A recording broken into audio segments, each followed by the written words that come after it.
استخارہ کا آسان طریقہ۔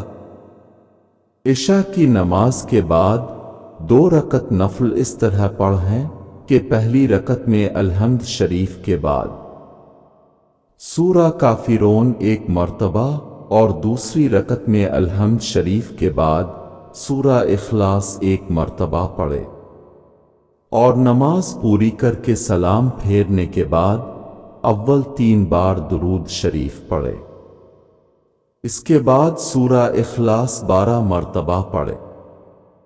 اس کے بعد درود شریف 3 مرتبہ پڑھ کر اپنے دائیں ہاتھ پر پھونکے دم کرے، وہی دایاں ہاتھ سر کے نیچے رکھ کر منہ قبلہ کی طرف کرے اور دائیں کروٹ سو جائے۔ یہ عمل 3 دن یا 7 دن کرے۔ اس عمل کو ناغہ نہ کریں، اگر ایک دن میں معلوم ہو جائے تو پھر کرنے کی ضرورت نہیں۔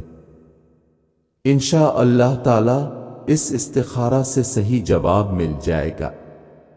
ناظرین، اس طرح کی مزید ویڈیوز دیکھنے کے لیے ہمارے چینل کو سبسکرائب کریں۔